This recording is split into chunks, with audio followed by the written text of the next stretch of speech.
Aleluia, aleluia, aleluia, aleluia,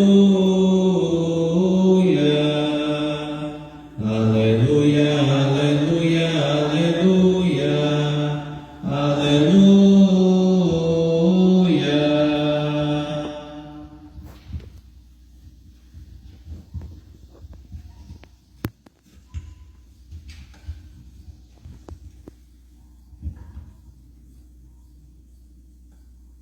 O Senhor esteja convosco. Ele está no meio de nós. Proclamação do Evangelho de Jesus Cristo segundo Lucas. Glória a vós, Senhor.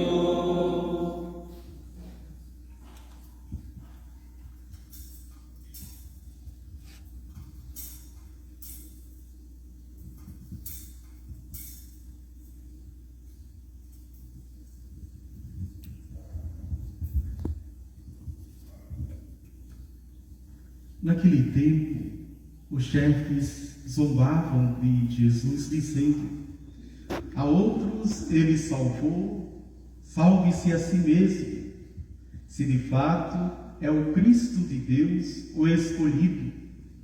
Os soldados também caçoavam dele, aproximavam-se, ofereciam-lhe vinagre e diziam: se és o rei dos judeus, salva-te a ti mesmo. Acima dele havia um letreiro: este é o rei dos judeus. Um dos malfeitores crucificados o insultava, dizendo: tu és o Cristo? Salva-te a ti mesmo e a nós.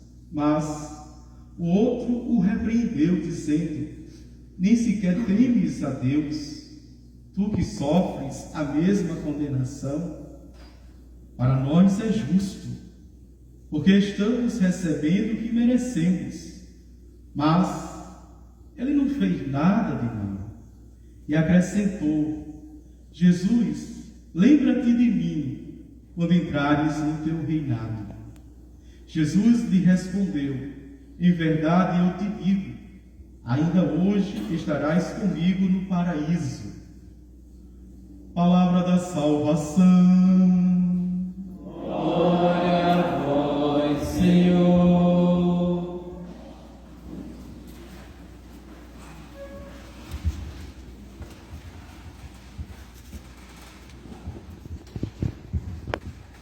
Queridos irmãos e irmãs, a imagem mais expressiva do Cristo Rei do Universo é, senão, o Sagrado Coração de Jesus. Não o Cristo Redentor que nós temos aqui, o monumento católico, esse monumento do Cristo é nosso, está no livro do tombo, não é da prefeitura, é nosso. E não é o Cristo Redentor que está no Rio de Janeiro, como uma das imagens, né, mais expressiva do mundo, Cristo Redentor. Mas é o Sagrado Coração de Jesus, que traz sobre o peito, o tórax, o coração. Esse coração traz passado. E todos já sabemos que, para nós, a imagem, a réplica, já peregrinou toda a diocese e também a nossa paróquia, a imagem do Sagrado Coração de Jesus, que é o crucificado. Assim, teve a grande inspiração nosso primeiro bispo, Dom Acácio Rodrigues Alves. Ele é, de fato, o Redentor do universo, da humanidade, e foi com o coração traspassado que redimiu a humanidade, redimiu o mundo. Aquilo que o apóstolo Paulo disse, que toda a criação espera ansiosamente em gemidos pela manifestação dos filhos de Deus, aconteceu plenamente no Filho de Deus, o fidedigno do Pai, e ao modo dele nós também somos chamados. E por isso que nos primeiros séculos, os cristãos, 90% deles foram mártires, ao modo do mártir do Pai, aquele que deu a vida cruenta, não incruenta, o sacrifício cruento, não incruento, derramamento de sangue. Portanto, meus queridos irmãos e irmãs, para a nossa grande frustração, decepção e escândalo, o Redentor não traz a imagem do reinado do mundo, do reinado político, do reinado econômico, do reinado social, como nós gostamos, de vislumbrar, visualizar, gostamos de ver como os reinos e os reis deste mundo, com a coroa dourada, imponente, com pedras preciosas, com o bordão na mão, que é o cetro. Não. Mas os sinais dessa realeza foi justamente a coroa de espinho de Jesus. O seu cetro foi o lenho, a cruz que carregou, e nele subjugado todos os nossos pecados. A gente tem que ter um pouco de dose de realismo para que a gente não se perca na história.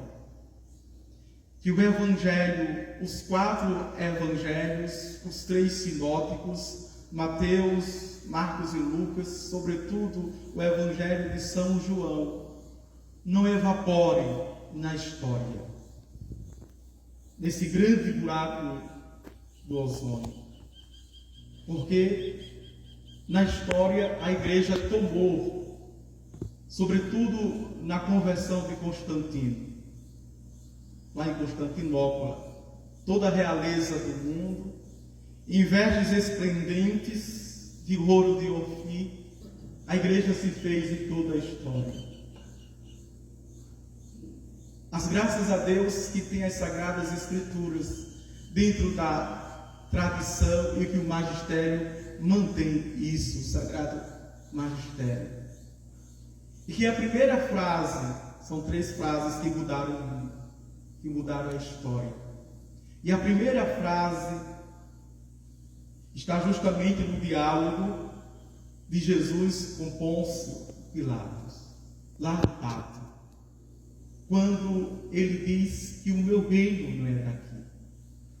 Ele disse claramente a Pilatos que não tenha medo, que eu não vim te derrubar, eu não vim derrubar César, eu não vim derrubar Herodes, eu não vim derrubar o poder de homem algum, porque o meu reino não é deste mundo. É justamente nessa frase que está todo o conteúdo do cristianismo, deveria estar, todo o conteúdo do catolicismo. E nos primeiros séculos, a partir dos padres do deserto, os homens acorriam para o deserto para viver esse reino, que o reino, os impérios não tinham condições de dar. Os homens não tinham condições de dar esse reino, de viver esse reino que não é daqui, de viver totalmente o reino que é dos céus. Vejam. E diante daquela frase que o próprio Pilatos disse: tu não sabes que eu tenho o poder de te salvar, de te arrancar das mãos desses algozes e do sinédrio. E o próprio Jesus disse: tu não terias poder se do alto não tivesse dado. E Jesus mostra qual é o seu poder. Mesmo ele dizendo que na sua vida pública, quando estava nas regiões da Galiléia, da Samaria, da Judéia, que o reino de Deus chegou, sobretudo lá na sinagoga de Cafarnaum. Saíram depois de 40 dias do deserto, ao ter vencido o demônio, o diabo, ele diz, sentado como rei. Esse reino chegou, e esse reino sou eu. Mas qual foi a realeza que nós vimos em Jesus? Quais foram as vestes esplêndidas? Veja, Adão, que se escondeu por trás da árvore, Jesus tem a coragem, e é benfazeja frisar que Adão estava nu e se escondeu por trás da árvore, do lenho. Jesus nu foi erguido no lenho desta mesma árvore e não se escondeu. Adão se escondeu nu por trás da árvore por ter sido e por ter pecado. Caiu e pecou. Jesus, o novo Adão, é erguido nu para pagar os nossos pecados, para redimir a humanidade. Veja, a segunda frase que mudou a humanidade é justamente a frase que o próprio Pilatos coloca no tindel da cruz, aquelas iniciais. Ele é o rei dos judeus. Se um pagão reconhece isso, e ele disse, depois da crítica do Sinédrio, o que está escrito, está escrito. O que coloquei está colocado, não será tirado.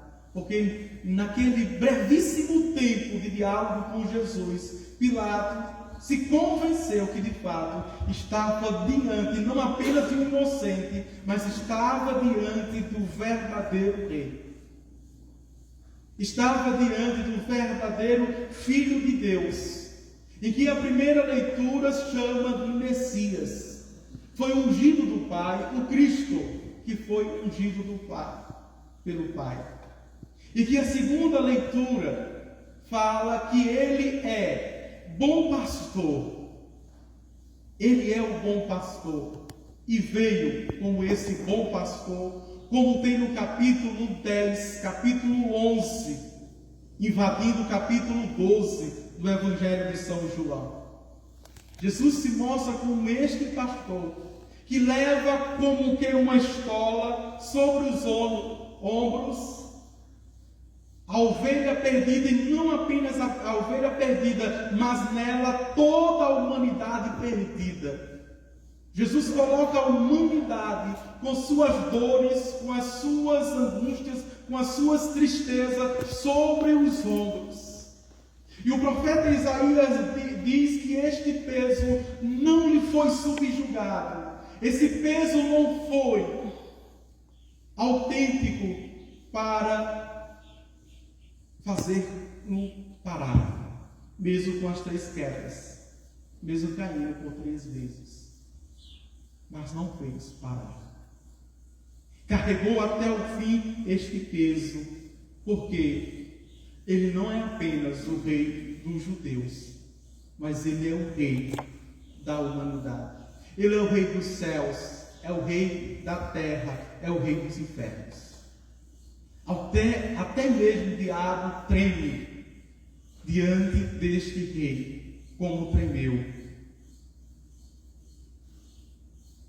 Mas uma observação é válida, que muitas vezes os novícios, ou seja, a doutrina da escatologia, que é do juízo final, não evidencia que este mesmo rei, que teve a cruz como seu bordão, que teve a coroa de espinho como a sua maior realeza e prêmio ganhado pela humanidade, pelos homens, que chocosamente o coroou, é este rei que, morto, vai à mansão dos mortos. O corpo de Jesus está sepultado, mas ele vai em alma e espírito, em divindade, vai à mansão dos mortos e resgata aquele que se escondeu por trás do lenho. da árvore, resgata Adão, o redime e o santifica. Resgata todos aqueles que depois de Adão, do Antigo Testamento, foram também subjugados. E não apenas eles, em Abraão, Isaque e Jacó, mas todos aqueles também que viriam, atingindo a nós, cada um de nós, e as futuras e as próximas, das próximas gerações, até a sua volta definitiva, quando ele virá, não com misericórdia, mas virá com justiça. Por isso que ele é o Rei soberano, é o Rei da verdade e da justiça, é o Rei do amor, é o Rei da paz. Não podemos perder de vista as qualidades de Jesus. E essas qualidades são qualidades divinas deste Rei. E a terceira frase que mudou a humanidade é saber que uma humanidade que reconhece as suas faltas, uma humanidade que reconhece os seus pecados, os seus delitos, naquele ladrão que a tradição chama de Dídimo, o bom ladrão, é uma humanidade ainda redimida, apesar das suas fraquezas, apesar dos seus pecados. Esse Rei que está elevado e que o centurião, quando o traspassa, se ajoelha e diz verdadeiramente: este é o Filho de Deus. É o mesmo Rei que tem poder, porque o reino não é deste mundo, que tem a autoridade e a eficácia de dizer: hoje mesmo estarás comigo no paraíso. E não apenas aquele digno, mas a cada um de nós que nele nos convertermos, a cada um de nós que nele fizermos também o nosso exame de consciência e tivermos a coragem e a força que o mesmo ladrão, defendendo, teve que reconhecer os seus pecados e pedir o perdão e a misericórdia deste Rei. Vamos ouvir também: hoje mesmo estarás comigo no paraíso. Esta é a nossa fé, meus queridos irmãos. Essa é a nossa esperança. Essa é a nossa certeza. Porque o santo apóstolo diz: se com tua boca confessares os teus pecados, Deus será justo juiz para perdoar. E assim que nós acreditamos, e na nossa Igreja Católica temos um sacramento chamado da confissão, chamado da penitência, chamado da reconciliação. Esse sacramento, quem entra, réu confessa, sai absolvido pelo olhar terno e misericordioso do nosso Senhor Jesus Cristo, o Rei do Universo. Louvado seja o nosso Senhor Jesus Cristo. Amém.